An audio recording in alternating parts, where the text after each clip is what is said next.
Assalamualaikum warahmatullahi wabarakatuh. A'udzu billahi minasy syaithanir rajim. Bismillahirrahmanirrahim. Alhamdulillahi rabbil alamin wassalatu wassalamu ala asyrafil anbiya'i wal mursalin sayyidina Muhammadin wa ala alihi wa sahbihi ajma'in. سبحانك لا علم لنا إلا ما علمتنا إنك أنت العليم الحكيم ولا حول ولا قوة إلا بالله العلي العظيم. رب اشرح لي صدري ويسر لي أمري واحلل عقدة من لساني يفقه قولي وسدد لساني واهد قلبي بحق نبيك محمد صلى الله عليه وسلم. اللهم أغننا بالعلم وزينا بالحلم وأكرمنا بالتقوى وجملنا بالعافية. نوينا التعلم والتعليم والتذكر والتذكير والنفع والانتفاع والإفادة والاستفادة والحث على التمسك بكتاب الله وسنة رسوله صلى الله عليه وسلم ودعاء إلى الهدى والدلالة على الخير ابتغاء وجه الله مرضاته وقربه وثوابه سبحانه وتعالى آمين يا رب العالمين. Kitab Anak Kunci Syurga, muka surat yang ke-26 baris 2 daripada bawah. قال المصنف رحمه الله تعالى ونفعنا الله بعلومه وبعلومكم وبعلوم مشايخنا في الدارين آمين يا رب العالمين.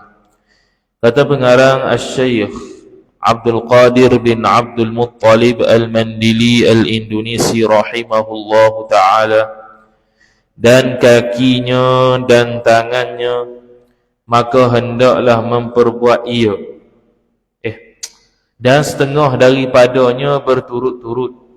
Satu daripada bawah. Dan setengah daripadanya berturut-turut kerana bahawa Nabi sallallahu alaihi wasallam mengambil air sembahyang di pasar, maka membasuh ia akan mukanya dan dua tangannya dan menyapu ia akan kepalanya ila akhirih. Jadi sambung perbahasan kata musannif rahimahullah berkaitan dengan perkara-perkara sunat dalam wudu. Perkara-perkara yang disunatkan dalam berwudu, bukannya perkara-perkara yang menjadi sunat wudu. Lain tu. Benda-benda yang menjadi sunat bagi wudu dengan wudu yang sunat, dua benda yang berbeza. Kalau wudu yang sunat ni makna tempat-tempat, waktu-waktu yang kita sunat mengambil wudu. Tu maksud wudu yang sunat. Sunat-sunat dalam wudu makna sama ada wudu itu wudu sunat ke, wudu wajib ke, ada sunat-sunatnya yang tersendiri. Maka antara sunat dalam bab wudu ni ialah, dia kata, dan setengah daripadanya daripada sunat berwudu ialah berturut-turut. Yakni perlakuan membasuh tu berturut-turut, daripada satu kepada satu. Basuh muka kepada basuh tangan kepada sapu kepala kepada basuh kaki. Tu berturut-turut. Ataupun satu basuhan wajib kepada basuhan sunat kepada basuhan sunat.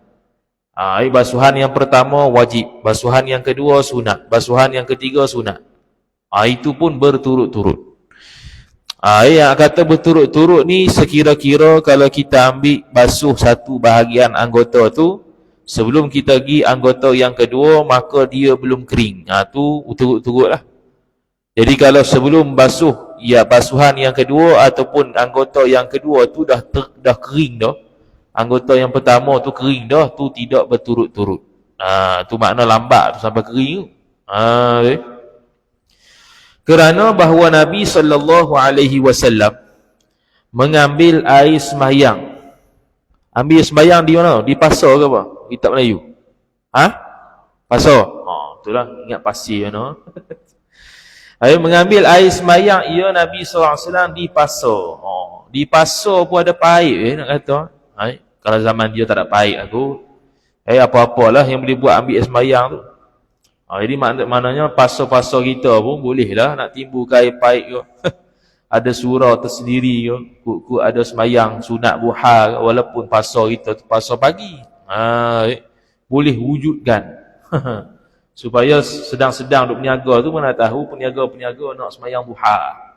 Jadi kita bolehlah semayang duha situ. Buat surau kecil situ. Jadi Nabi SAW ambil air semayang ni ambil wuduk lah di pasal. Maka membasuh ia Nabi SAW akan muka Nabi SAW. Itu hak wajib lah. Ini shortcut cerita. Ringkasan lah. Bukan bermakna Nabi SAW tidak buat perkara-perkara sunat. Ini nak kata ni yang rukun yang Nabi buat. Bukan Nabi SAW tidak buat benda-benda sunat sebelumnya. Boleh jadi buat, boleh jadi tidak.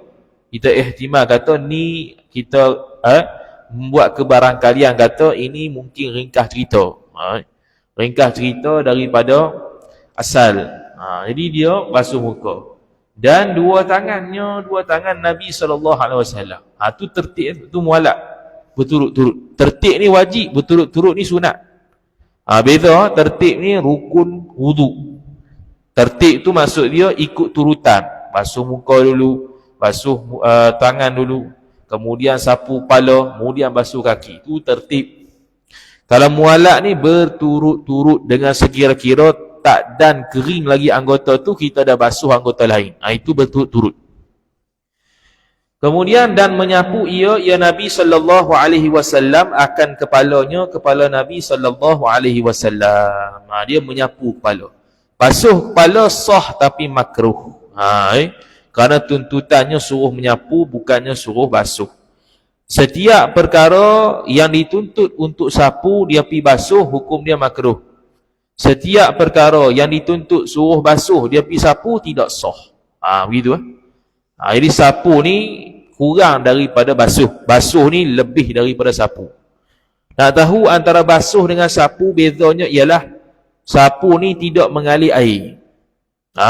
Sapu ni tidak mengalir air tersebut. Kalau kita buat gini ke, tak mengalir air. Sebab kita celup tangan ya. Lepas tu dah ada panggil basahan-basahan air tu, tak mengalir pun. Beza dengan basuh, air tersebut akan mengalir. Walaupun sedikit. Tu dia kira basuh dah. Sebab tu kita beri peringatan kalau jemaah haji ke umrah ke yang pakai spray tu, yang malah dah nak pergi tandah Masjidil Haram, Masjid Madinah tu, dah masuk dah dalam masjid, batal sembahyang, takkan nak keluar balik, memang confirm tak ada tempat dah. Maka dia bawa lah spray tu. Jadi spray tu kalau nak basuh muka, kena spray banyak sikit. Sekira-kira mengalir air tu, barulah kita sapu muka. Janganlah 1-2 titik saja, 1-2 spray je, kita pun sapu muka. Dengan alasan basuh muka. Tu tak betul. Sapu ni kalau 1-2 tu kira sapu tu, tak kira basuh lagi. Jadi kita percik sampailah menitis air, ada mengalir air kat muka ni, barulah kita sapu, tu dipanggil basuh. Kalau sekadar 1-2 kali, 3 kali, tak mengalir lagi air tu, maka tu dia panggil sapu. Samalah tangan pun kita spray banyak-banyak sampai dia ada titisan. Tu kira dah mengalir tu. Barulah kita sapu. Tu dia panggil basuh tangan. Kemudian dia kata dan menyapu ia habis. Maka dipanggil ia Nabi SAW kepada sembahyang jenazah. Maknanya apa? Nabi tak basuh kaki. Tengah-tengah ambil sembahyang, sapu kepala, orang panggil pergi sembahyang jenazah kat pasar tu. Tengah-tengah pergi pasar Nabi SAW tu ambil sembahyang, sapu kepala, tengok-tengok ada orang panggil Nabi SAW untuk sembahyang jenazah. Tak ada basuh kaki lagi. Maka datang ia Nabi SAW akan masjid, maka menyapu ia Nabi SAW akan dua moza Nabi SAW. Moza ni khuf lah. Jadi Nabi SAW pakai khuf lah ketika ni. Jadi bagi kita yang tak pakai khuf ni, kira basuh kaki lah dengan sapu pula. Bagi yang ada khuf, maka bagi yang ada khuf, kena sapu atas khuf. Sama juga makruh kita basuh khuf tu. Itu merosakkan khuf lagi. Khuf ni ialah dia panggil stocking kulit stocking kulit yang khas, bukan stocking macam kita tu. Stocking macam kita tu kain dia stocking kulit orang Arab dia jual lah sana. Malaysia Wallahualam tak pernah tengok lagi orang jual. Tak tahulah kalau kedai-kedai jenis jual benda-benda Arab ni jual, beli pakai waktu musim hujan. Pakai waktu musim hujan sejuk-sejuk ni boleh tak ada masalah, dengan ada hukum-hukum dia yang tertentu. Mana contohnya kalau kita ambil semayang, kalau pakai khuf lah, sebelum pakai khuf tu kena ambil semayang secara lengkap dulu. Basuh muka, basuh tangan, sapu kepala, basuh kaki, kemudian kita pun pakai khuf. Kalau kita ni bukan orang musafir, maka tempohnya sehari semalam selepas berhadas. Kita pun ambil semayang yang lengkap tu sebelum pakai khuf tu pukul 12 tengah hari contoh. Lepas tu kita pun pakai khuf. Mayanglah zuhur pukul 1 tu. Pukul 3 kentut. Pukul 3 kentut. Start pukul 3 petang ni dan sampai pukul 3 esok, itu tempoh harus tak buka khuf. Harus tak buka khuf. Sekali asar ambil air semayang macam biasa. Ketika nak basuh kaki, dia sapu khuf saja. Dia sapu khuf sahaja. Sampailah tempoh dia tu 3 petang esok hari. Tu sehari semalam. Kalau orang tu bermukim lah, mana orang tu tak musafir. Kalau musafir 3 hari 3 malam. Kalau musafir tempoh dia tu selepas berhadas 3 hari 3 malam boleh untuk dia tidak buka khuf. Tapi kalau dia buka, restart balik kiranya. Rimah pakai khuf. Macam tak basuh kaki, dia pun cabutlah khuf tu, dia basuh kaki. Lantak dia lah. Cumanya rukhsah ataupun kemudahan yang diberikan oleh syarak, kalau dia telah berhadas ketika itu, dia ada tempoh 1 hari 1 malam bagi orang yang bermukim, bagi orang yang tidak musafir, untuk dia ambil air semayang tanpa dia basuh kaki, hanya sapu khuf sahaja. Tidak perlu untuk basuh kaki. Tapi ambil air semayang selain daripada kaki tu, ambil macam biasalah, basuh mukanya, basuh tangannya, sapu kepala, kemudian sapu khuf. Dan sembahyang ia Nabi SAW atasnya atas jenazah tadi. Nabi SAW pun sembahyang macam biasa, sah. Jadi nak katanya Nabi SAW perbuatan ini tidak mualak. Tidak mualak, betul lah. Tidak mualak, tidak berturut-turut. Perbahasan dia ni, perbahasan pula. Nabi SAW ni mengambil wuduk tidak berturut-turut, tapi ikut tertib, cuma tak berturut-turut. Mana berturut-turut ni sunat. Jadi perbuatan Nabi SAW ni mengambil faham kata tak wajib berturut-turut. Itu penting tu. Nabi SAW buat begini maknanya tidak wajib berturut-turut. Dan setengah daripada sunat wuduk, meninggalkan minta tolong pada menuang air atas orang tu pada ketika ketiadaan uzur. Boleh tak kita nak suruh orang tolong ambil semayang kat kita? Boleh, walaupun tak sakit, tapi makruh. Contoh kita panggil siapa-siapa lah, tolong basuh tangan. Dia buat king of the ring lah. Tolong basuh tangan, dia pun corah lah air basuh itu. Tolong ni pula. Itu makruh. Benda boleh buat sendiri. Kalau benda ada uzur tak apa. Kalau sakit, koma, kalau tak boleh gerak dah, tu memang kena tolong orang. Ni dia boleh gerak sendiri, dia minta tolong orang juga. Tu tak boleh lah. Kemudian makruh. Sunatnya tinggal benda tersebut. Kerana keduanya yang lebih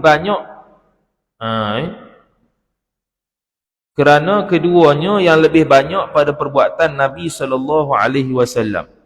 Keduanya betul Dan setengah daripadanya meninggalkan minta tolong pada menuang air atasnya pada ketika ketiadaan uzur.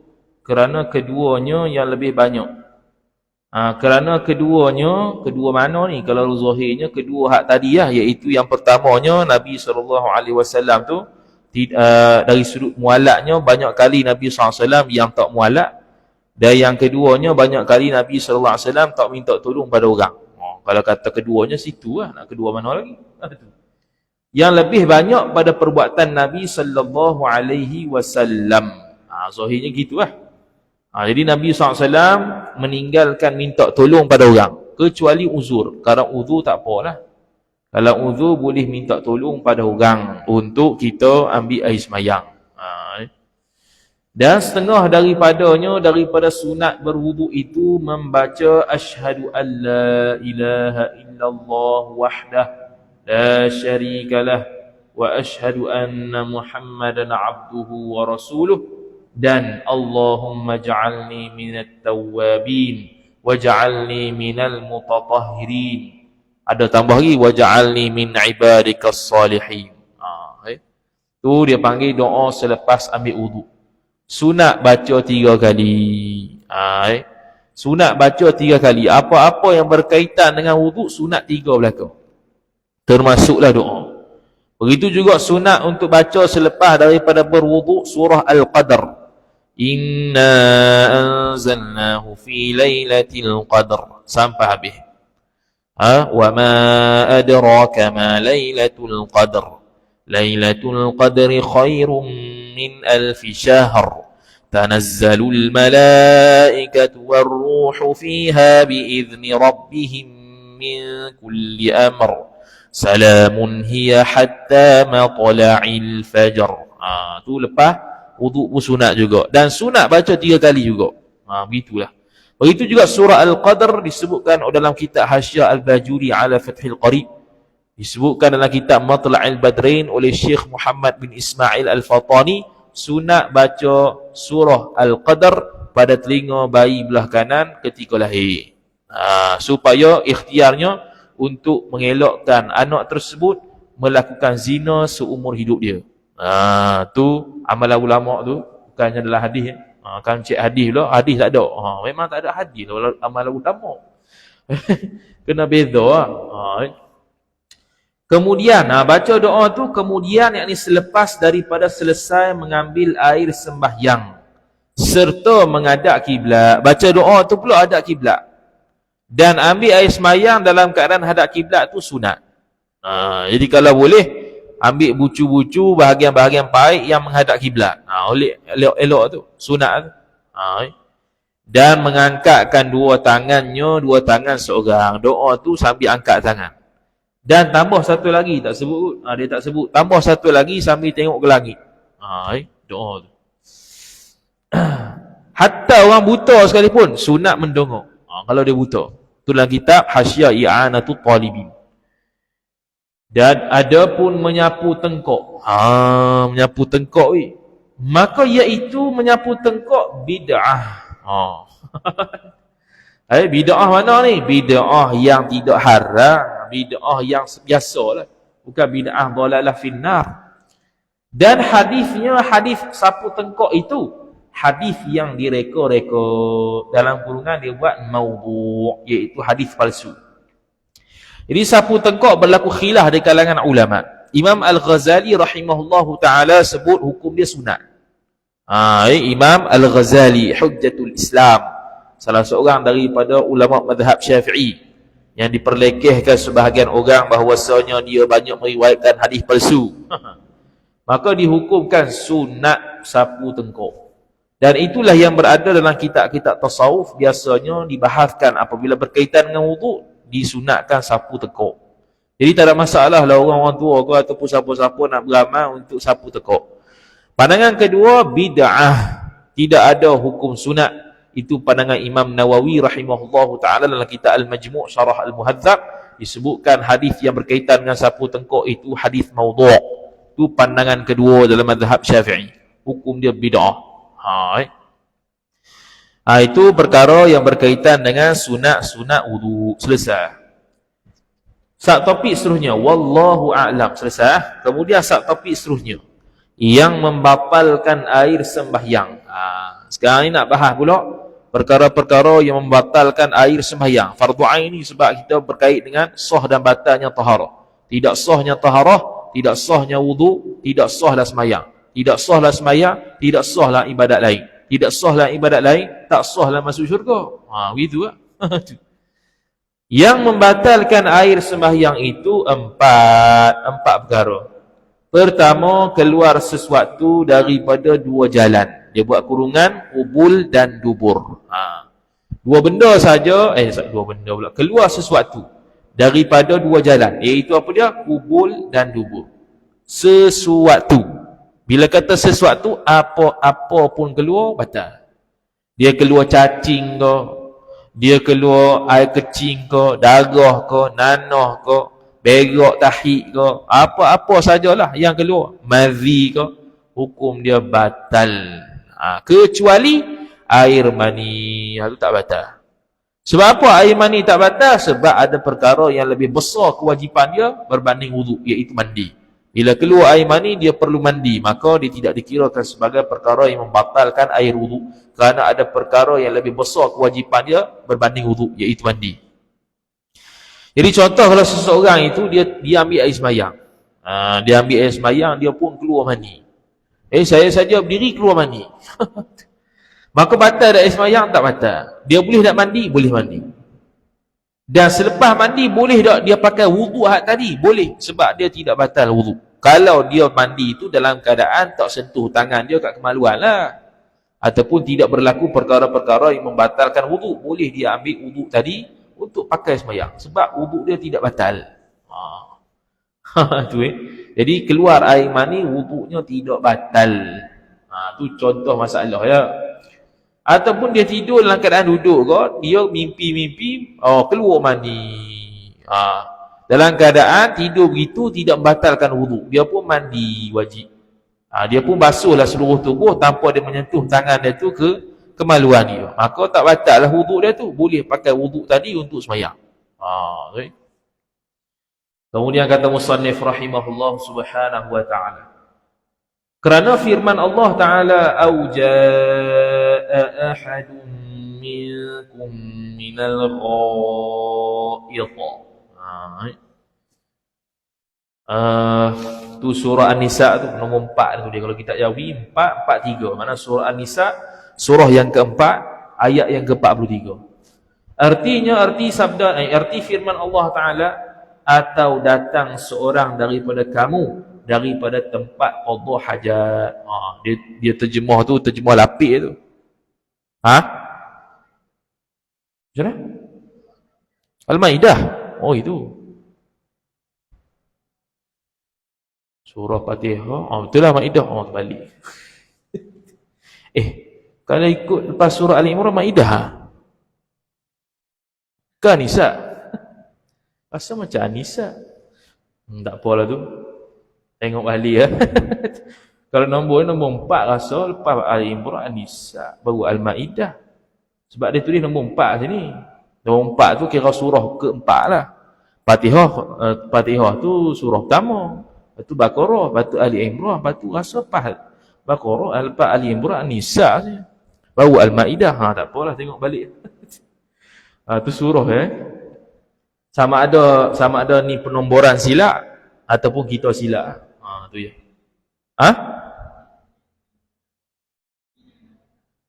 Tulis nombor 6. Jauhnya. Sini nombor 4. Tak apa. Sama ada tak tahulah, mungkin ada banyak ayat kot, wallahu a'lam, tengok lain. Kemudian kata dia yang kedua, hilang akal. Perkara yang membatalkan semayang lagi, air semayang lagi, hilang akal. Hilang akal tu dengan sebab tidur. Tidur pun hilang akal. Sebab itulah terangkat taklif ataupun terangkat tulisan dosa dan pahala ketika tidur. Jadi kalau waktu dia tidur tu dia pergi bunuh orang, tak dosa dia. Dia mamal guna mimpi, dia bunuh orang sebelah. Tak berdosa, tapi kena kifarah. Kena bayar diat lah kalau ikut hukum Islam. Dia panggil bunuh tak sengaja tu, kena diat juga. Bukan lepas gitu ke. Ni hukum sivil, lepas lalu. Hukum sivil, wallahualam, lepas kedak tu. Kalau hukum Islam ni kena bayar diat juga, walaupun tak sengaja, kerana telah mengambil, seolah-olah telah mengambil ruh orang, telah mengambil nyawa orang, telah menghilangkan nyawa seorang manusia. Jadi tidur ni mana? Tidur yang tidak tetap papan punggung saja batal. Tidur terlentang, ngiring, diri, batal belaka tu. Walaupun dia tidur berdiri tu, dia sumbat kapas dekat dubur dia sekalipun, batal juga. Dia kena tidur duduk tetap papan punggung, dia panggil. Mana duduklah, duduk dengan sekira-kira, kalau kentut tak keluar. Duduk tu. Jadi try kalau kita tengok kita sila ni, kita try lah kalau berasa nak ketut, kita try tengok. Kalau pun sila ni kalau ketut keluar tak keluar. Kalau jenis pasien normal lah. Kecuali kalau dia jenis gemuk sangat, gemuk lajak, obesity. Jadi ada ruang. Bila ada ruang boleh kentut dalam keadaan duduk tu. Bagi dia batal. Jadi kalau kita tidur dalam keadaan begitu, tak batal. Melainkan kalau kita sengit sikit je batal habis. Kerana dia telah membuka ruang walaupun tak kentut sekalipun. Jadi waktu khutbah Jumaat tu hati-hatilah. Tu sandar tak apa, asalkan tetap papa punggung lah. Nak sandar lantak lah. Dia sandar tak sandar bukan syarat. Syaratnya tetap papa punggung. Mana dubur dia tu rapat dengan tanah tu lah, supaya kentut tak keluar. Itu. Kemudian dia kata, atau mabuk. Mabuk pun hilang akal. Mabuk pun batal sembahyang. Sehingga kan Syekh Nawawi Al-Bantani rahimahullah sebut dalam kitab Kasyifatus Sajah Syarah Safinatin Najah, siapa-siapa yang berzikir sehingga tak ingat apa, dia batal sembahyang. Zikir pun boleh gila juga, boleh mabuk kot dengan zikir tu. Zikir tak ingat apa. Dia panggil fana. Dia panggil fana, habis hanyut dengan zikir tu, tak sedar apa dah. Tu batal sembahyang dia. Batal sembahyang dia, kena ambil wuduk semula. Zikir tak ingat dunia panggil. Zikir bukan ingat apa. Zikir la ilallah. Hanyut dengan zikir. Kita pun tak reti kat hanyut ke mana, tapi dia hanyut. Dia hanyut bagi dia. Panak tu. Tu batal sembahyang dia. Sembahyang dia. Atau lain daripada tidur dan mabuk. Apa lagi? Gila.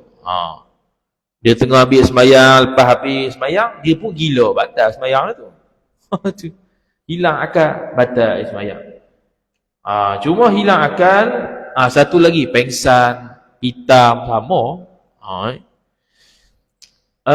Kalau dalam bab puasa, ni nak puasa ni, dia ada 3, bertidur, pengsan, gila. Gila ni paling dahsyat. Mana dalam tempoh antara fajar sampai maghrib tu, kalau ada 1 saat je gila, batal semua. Batal puasa tu. Yang kedua, pengsan. Pengsan ni kalau ada dalam mana-mana waktu di bulan puasa ataupun ketika dia berpuasa tu dia pengsan, tak batal lagi. Walaupun dia pengsan tu, contoh subuh pukul 6 pagi, 6:02 start pengsan sampai isyak, sah puasa dia. Sebab dia pernah sedar 2 minit waktu pukul 6.00 sampai 6.02. Dia pernah sedar walaupun sesaat. Jadi kalau dia tu pengsan sepanjang hari, daripada sebelum subuh sampailah lepas maghrib, memang tu batal lah, walaupun dia dah niat semalam tu. Tapi kalau dah niat sebelum subuh tu, pukul 6 subuh, 6:02 dia pergi gila, sampailah isyak gila dia, sah puasa dia. Kerana ada sebahagian waktu dalam bulan, dalam ketika berpuasa tu, dia ada sedar diri, sah puasa dia. Kalau tidur pula, kalau dia dah niat waktu malam, dia tidur daripada pukul 3 pagi sampai pukul 12 malam esok tu. Tu dia tidur berapa jam. Hak tu pun sah puasa. Sebab dia lagi rendah daripada gila, dia lebih rendah daripada pitam. Hak tu tak syarat untuk hak tidur sepanjang hari ni, tak syarat kena sedar diri, tak ada. Dia panggil tidur ni pada hukum jaga ketika puasa. Bukan nak suruh tidur ni. Tak payah tidur lah kalau boleh ni. Kata tidur kan ibadat. Memanglah tidur ibadatnya, tapi tidur haja pun jeng tu. Tidur ibadat, orang bagi alasan tidur ibadat, memang bagus lah. Tidur tu ibadat bagus lah. Tapi takkan nak tidur rumah. Kemudian kata musannif rahimahullah subhanahu wa ta'ala, dia kata melainkan tidur mereka yang menetapkan papan punggung mereka. Ini kita sebut tadi, kerana sabda Rasulullah sallallahu alaihi wasallam yang menceritakan sabda Nabi ini oleh Abu Daud, Imam Abu Daud dalam Sunan Abu Daud. Al-ainani wika'us sahi faman nama falyatawadda. Artinya, Dua mata itu pengikat bagi tubuh. Pengikat supaya apa? Supaya tak keluar angin, tak keluar sesuatu. Dia sedar lah. Maka barang siapa tidur, maka hendaklah ia orang itu mengambil air sembahyang. Tidur apa ni? Tidur yang tidak tetap papan punggung. Apa dalil yang kata tetap papan punggung tak batal sembahyang? Sahabat Nabi SAW pernah tidur sampai terhentuk kepala dekat bawah. Dia tidur sambil duduk, dia terlalu tidur tu sampai terhentuk kepala dia kat bawah pelantai. Tu tidur yang tetap papan punggung. Sehingga kan dia lepas pada bangun-bangun tu, sebab apa dia tertidur tu? Sebab tunggu Rasulullah jadi tu imam, lambat. Dia lambat mari. Nabi SAW duk bersiap-siap lambat sangat, dia tertidur. Lepas tu dia pun tidur sampai terhantuk kepala dekat lantai. Lepas Nabi sampai, dia pun bangun, mayang tu. Tak ada, ambil wuduk semula. Tu duduk, tu tidur tetap papan punggung. Bukan tidur secara mutlak. Kita tidur ke kanan, ke kiri, ke belakang, tu memang batal lah. Tu tak ada masalah. Tak ada khilaf tu. Kemudian dia katanya, maka barang siapa tidur, habis. Yang ketiganya, bersentuh kulit laki-laki dan perempuan yang sah berkahwin. Penting, bersentuh kulit, yakni sama ada bersyahwat ataupun tidak, laki-laki dengan perempuan yang sah berkahwin, hatta isteri sendiri sekalipun. Isteri sendiri kan sah kahwin. Ke isteri sendiri mahram, kau kena fasakh lah. Kena tolak lah 3 tu, tak sah nikah, setubuh semua jadi apa? Jadi wati syubhat belaka. Sebab apa tak sah nikah dengan isteri? Sebab dia mahram. Isteri kita bukan mahram. Isteri kita sah bernikah, maka sentuh dia batal. Kecuali 4 saja. Pertama, gigi. Jadi kalau kita balik ni, kita ambil sembahyang, kita pun nak sentuh gigi dia, tak batal. Jangan sentuh gusi sudah, gusi tu kira daging dah tu. Gigi saja. Yang kedua ialah kuku. Kita pun ambil ujung ni. Nak tahqiq dia kata tak batal. Betul tak batal. Yang ketiganya ialah rambut. Rambut pun tak batal. Senang cerita, bulu lah. Rambut ke, bulu kemaluan ke. Kalau bulu kemaluan dia tu panjang sampai Selangor, kita pegang tak batal. Sebab apa? Sebab dia bulu saja. Yang keempat khilaf, iaitu jin. Jin ni khilaf ulama. Atas pandangan yang kata sah bernikah dengan jin, maka batal air sembahyang kalau sentuh dia. Atas pandangan yang kata tak boleh menikah dengan jin, maka bersentuh jin betina tak batal. Tu disebut dalam kitab Kashful Litham, karangan Tuan Minal Al-Fatani rahimahullahu ta'ala. Tu pun disebut dalam kitab hasyiah-hasyiah lain lah, dalam kitab fiqhnya. Tu sentuh kulit laki perempuan yang sah bernikah, kecuali 4 tadi. Kerana firman Allah Ta'ala, aula mastumun nisa. Ni surah apa dia tulis? Ni surah apa tulis tu? Aula mastumun nisa. Al-Maidah. Muskil Al-Maidah. Ayat apa? Ayat 6. Sini tulis 43. Tak apa. Tengok cetakan lain. Atau menyentuh kamu akan perempuan. Itu dari kata sentuh perempuan batal. Ni mazhab Syafi'i. Mazhab Hanafi, dia faham aula mastumun nisa, setubuh saja. Jadi dalam mazhab Hanafi, sentuh tak batal, hanya setubuh saja batal. Jadi nak pakai mazhab Hanafi, sila dengan syarat belajar mazhab Hanafi bab wudu. Berwudu pun macam mazhab Hanafi. Begitu. Betul. Ni ambil hak batal sembahyang mazhab Hanafi, hak sembahyang sendiri mazhab Syafi'i. Habis tanakut habis. Talfiq rojak habis semua. Tak boleh gitu. Ada disiplin dia. Kalau mazhab Maliki dengan mazhab Hanbali pula, bersentuh tu tak batal kecuali bersyahwat. Syahwat, dia syarat bersyahwat baru batal. Mazhab Syafi'i, syahwat ke, tak ada syahwat ke, subuh ke, tak subuh ke, asal sentuh batal. Yang keempatnya, menyentuh akan salah satu daripada 2 kemaluan laki-laki atau perempuan. Tapi menyentuh tu dengan tapak tangan. Tapak tangan ni lah. Ni tapak tangan, ni perut jari tangan. Ni dia panggil kawasan yang kalau sentuh kemaluan batal. Kalau sentuh sini tak batal. Jadi kalau kita garu sini tak batal. Kalau garu celah ni pun tak batal juga. Garu, sedap garu ni. Celah-celah ni tak batal. Tapi kalau sentuh situ ya batal. Kemudian kata musannif rahimahullahu taala, kerana sabda Nabi sallallahu alaihi wasallam, man massa farjahu falyatawadda.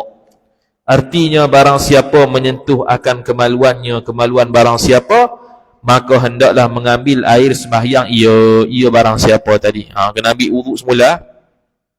Menceritakan dia kan hadis ni oleh At-Tirmizi dan mensahihkan hadis ini, mensahihkan ia Imam Tirmizi akan hadis ini. Habis. Jadi 4 perkara besar yang menyebabkan batal air sembahyang, iaitu keluar sesuatu daripada kubur dan dubur, dan yang keduanya ialah dia tu hilang akal, yang ketiganya ialah sentuh kulit laki perempuan yang sah bernikah, dan kalau dengan sama mahram mana tak batal. Dan yang keempat ialah menyentuh kemaluan dengan tapak tangan, sama ada laki-laki ataupun perempuan, sama ada kemaluan sendiri atau kemaluan orang lain. Wallahu a'lam. Selesai. Topik seterusnya, yang haram disebabkan ketiadaan air sembahyang. Mana apa yang haram ni? Yang ni kalau kita tak ada air sembahyang, apa yang haram atas kita? Boleh tak kita buat satu ibadat tanpa air sembahyang tu? Tak boleh, hukum dia haram. Apakah yang haram? Haram dengan sebab hadas kecil itu 3 perkara. Hadas kecil apa dia? Hadas kecil ni perkara yang membatalkan wuduk, iaitu kecing dan berak. Itulah galiknya kecing berak tu. Tu hadas kecil. Hadas besar ni kalau setubuh keluar air mani, tu hadas besar. Pertamanya sembahyang fardu. Jadi kalau dia tu berhadas kecil, batal sembahyang, maka dia haram sembahyang fardu. Kalau dia sembahyang juga haram dan tidak sah, kerana ada tala'ub, bermain-main dengan Allah Ta'ala. Ataupun sembahyang sunat. Sembahyang sunat pun tidak sah juga untuk buat kalau tidak ada wuduk. Secara mutlak lah. Sama ada sembahyang sunat itu sembahyang sunat mutlak ke, sembahyang sunat hari raya ke, sembahyang sunat bersebab ke, tak boleh. Kerana sabda Rasulullah sallallahu alaihi wasallam, la yaqbalullahu salata ahadikum idza ahdatha hatta yatawadda.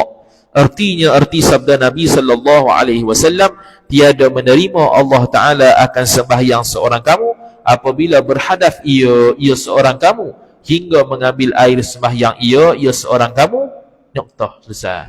Tak terima sembahyang sehingga dia ambil wuduk dan dia sembahyang semula, barulah diterima. Diterima tu pula kalau ikhlas lah pula. Ikhlas, tak sombong, tak takabur, tak riak. Masuk tasawuf lah pula tu. Mengambil apa tu? Menceritakan dia kan hadis ni oleh Imam Al-Bukhari dan Muslim. Imam Bukhari Muslim dia panggil syaikhan fil hadis. 2 orang syaikh dalam hadis. Kalau dalam fiqh, asy-syaikhan fil fiqh, iaitu Imam An-Nawawi dengan Imam Ar-Rafi'i rahimahullahu ta'ala. Dikehendaki dengan tiada menerima itu ialah tiada sah. Tak sah. Tak terima Allah Ta'ala tu maknanya tidak sah ibadat tu. Sebab tak terima Allah Ta'ala ni ada 2 maksud dia. Tak terima Allah Ta'ala dengan maksud fiqh, tak terima Allah Ta'ala dari sudut tasawuf. Kalau tak terima Allah Ta'ala dari sudut fiqh, makna tidak sah. Tak terima Allah Ta'ala dari sudut tasawuf, maknanya sah tapi tidak diterima pahalanya. Tu kalau tasawuf. Kemudian dia kata dia semacam dan dikendaki habis. Semacam dengan sembahyang itu, ini seumpama dengan sembahyang itu, sujud tilawah dan sujud syukur dan membaca khutbah Jumaat.